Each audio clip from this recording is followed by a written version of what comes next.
Yeah, old rival Carl Doral is now the head man there, taking over for Mel Tucker at Colorado. The Buffs are 2-0 as well, and USC are 3-0. So didn't have to scrape and claw and sweat it out to the final second as they did against Arizona and Arizona State. So what did you see improved against the Utes?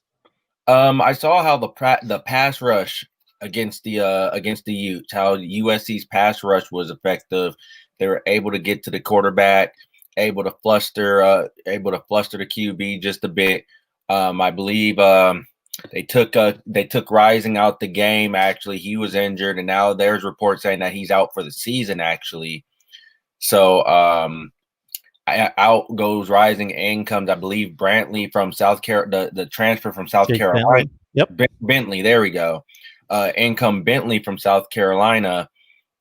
And I mean, it didn't really make much of a difference for the Utes. USC was able to stop the run, which was something that gave them some trouble the last 2 weeks.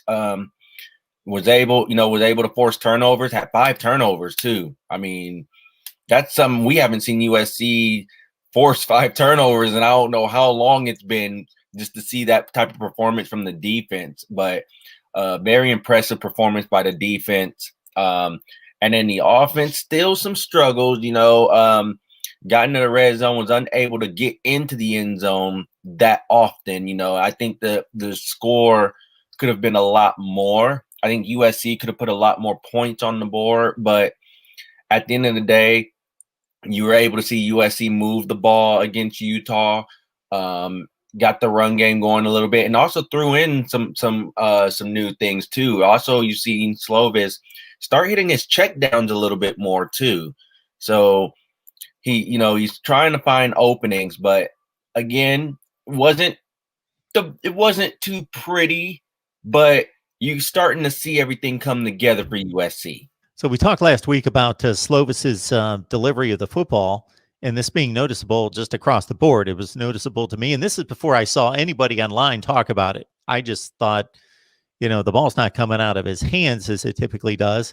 I talked to you, talked to another USC beat writer, saw it all over social media on the main sites and so forth. So it was obviously a thing that everyone recognized. Do we think that Slovis threw the ball better against Utah? I still don't see the same velocity coming out of his throws. Honestly, it's still looking a little bit wobbly. It looked a little bit weak, and you can tell something is wrong. Just how the way the ball is coming out. Now you've seen some passes with a little zip into it, but still, it's I don't know what it is. Honestly, I don't know if he re-aggravated the injury from the Holiday Bowl.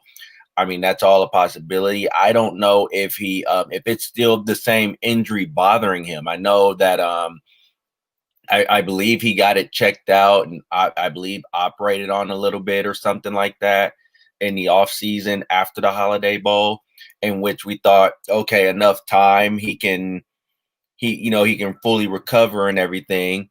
Now he had from, I believe, December, from mid-December or whenever the Holiday Bowl took place in December, you had from December all the way out to November pretty much to heal up. So it's telling that something with his throwing arm is bothering him, and we can't pinpoint what it is, because Slovis is saying he's fine, USC is saying he's fine, Helton and Harrell saying he's fine, but obviously we see something is wrong. But a little bit more zip to his passes, but I don't see enough. I didn't see enough that made me feel comfortable. On the defensive side, as you mentioned, Cameron Rising had to leave the game. Jake Bentley comes in. He's got a ton of experience from South Carolina. He wasn't too effective as well against the USC defense. So your evaluation of how the progress is coming on that side of the ball? I think it's a lot of people who watch football, they understand that in order for your secondary to be successful, you need the pass rush, you need the defensive line, you need the front seven. And the problem for USC has been they haven't been able to get pressure on the QB. That's been a theme under Clancy Pendergast. We saw a little bit of that being an issue against, I believe, against Arizona State. Again, first game, you're trying to get everything together with the new defense, how things are going, schemes, all of that. Looked a little bit better against Arizona, but still the third and long situations had to be patched up. That still needed to be patched up. I think this was where you started to see it start clicking, where you're starting to see the marriage between the pass rush and the secondary, because the secondary is doing a great job with covering guys and being on an island. Linebackers, I think the linebackers the last two games had a decent game. Especially seeing that they're lacking depth right now due to injuries and everything. I believe they should get Palote. Oh man, I can't even say the name because now that I've heard the correct saying, I keep getting it differently. But Nail Teote, they should get him back. He was in concussion protocol. That's why he missed last week's game, but he should be back for the Colorado game. Raylan Garforth was seeing snaps, as well as who I believe Goforth saw most of the snaps actually at middle linebacker.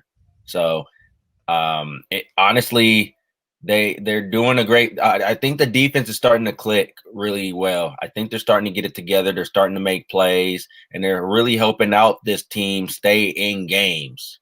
That's their biggest thing. And we should also note that the news that came out on Tuesday is that there is a USC player that tested positive for COVID. That player traveled to the Utah game, was testing negative in the 36 hours prior to the game, has tested positive since, but no other players have tested positive. And that particular player, based on the reports that I read, has not been on campus or in the football facilities or close to the team on Sunday or Monday, and obviously not going forward, as they will be quarantined. So it looks like we're still in good shape for a game, but you never know. Yeah, and that's the thing right now with this college football season, or with 2020 in general, is we don't know. We don't know what can happen. I think it was last week. Remember we talked about, well, let's hope that they're playing Utah still. Like we were talking about, oh, well, they're still playing Utah, or it might be Colorado. So each week you're crossing your fingers and you're like, well, we're playing Colorado, I think, but you could be prepared to play anybody. You can be prepared to play anybody. Right now with the report that just came out that a USC player tested positive for COVID. As you've mentioned, Mark, he tested negative throughout, and then he hasn't been with the team. He's symptomatic as well, so he's been showing symptoms according to reports. So far, no other players have tested negative or have tested positive. Excuse me, no other players have tested positive, but you want to be on the lookout for that leading up, because if you have multiple players testing positive, now you're looking at, well, is this game still going to happen, or does this get pushed back? And that could really hurt not only USC but Colorado, where it may reach the point where they have to push back the game. And this is a pivotal game, mind you, because I believe Colorado is 3-0. I believe it's 2-0 or 3-0. 2-0. So you have Colorado, who's undefeated right now, and USC is undefeated right now. So this game is going to decide the Pac-12 South. This game could put either one of these teams in position if they win.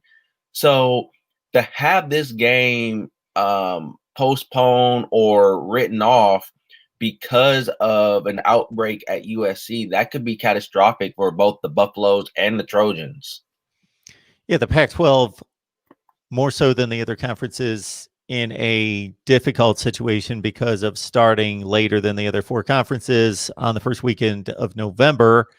I find it interesting because the Pac-12 was the most resistant and then the last one to schedule a season, that now the Pac-12 has even gone to the length of saying that they will invite non-conference games as long as those teams are willing to travel to a Pac-12 site and play and obviously meet the COVID guidelines, but that they're open to that. And so that opens up a number of possibilities. I don't know if any of them are going to come to pass, but we know that Washington and Washington State are not playing their Apple Cup rivalry this weekend.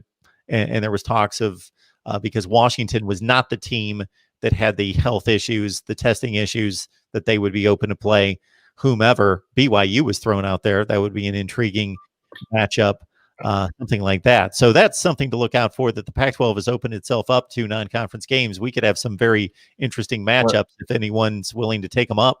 Well, that BYU, and it's interesting you brought up the BYU situation, because I was also going to mention that, because right now they're kind of like at a standoff right now. As of right now, from what I've seen in reports, BYU and Washington are at a standoff.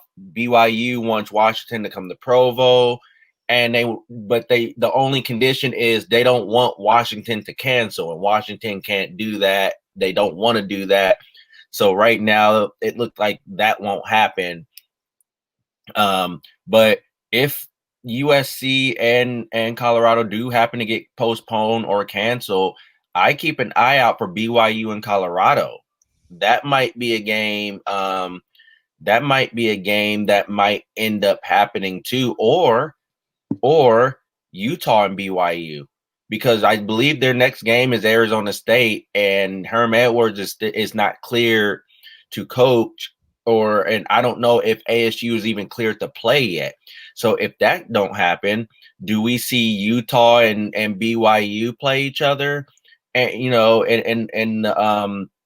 in the Holy War? I mean, they're right there next to each other. It makes sense if we're talking about who's available to play, and it don't have to take much timing for it, because literally you could say, okay, we'll go to Provo, or okay, we'll come to Salt Lake City.